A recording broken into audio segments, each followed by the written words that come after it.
আজি আমাৰ সংঘৰ ফালৰ পৰা দিয়া বিনামূলীয়া পাঠদানৰ অষ্টমটো দিন আৰু এই অষ্টমটো দিনত তোমালোকৰ পৰা আমি দুটামান বস্তুহে ক্লেৰিফিকেশ্যন বিচাৰিম যে আমি এই পাঠদানটো সঁচাকৈ বিনামূলীয়াকৈ দিছোঁ নে তোমালোকৰ পৰা কিবা ধন সংগ্ৰহ কৰিছোঁ বা ধন সংগ্ৰহ কৰিছোঁ নে আমি আমি কোনো ধৰণৰ এটকাও তোমালোকৰ পৰা আমি চাৰ্জেছ লোৱা নাই।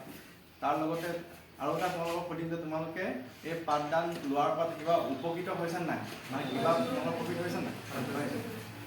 এইকেইটা বস্তুৱেই তোমালোকৰ পৰা আমি বিচাৰিছোঁ। লগতে আমাৰ এই অনুষ্ঠানটো মানে আগবঢ়াই লৈ যাবলৈ আমাৰ এই বাইদেউক মই চিনি পালা কি নাম বাৰু? লাভিতা দাস।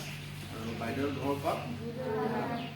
তোমালোকক এই তিনিদিন বিজ্ঞান বিষয়খনত অলপ চাই দিলে তোমালোকে কেনেকুৱা পালা?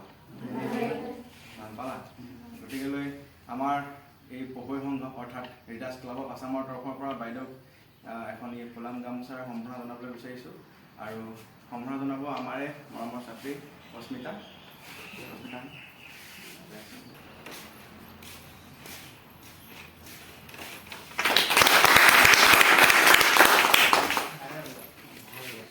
লাভিতা দাস বাইদেউলৈ আমাৰ সংঘৰ তৰফৰ পৰা ধন্যবাদ জ্ঞাপন কৰি যে আমাৰ এই অনুষ্ঠানটো সুকলমে পৰিচালনা কৰিবলৈ যথেষ্ট সহায় আগবঢ়ালে।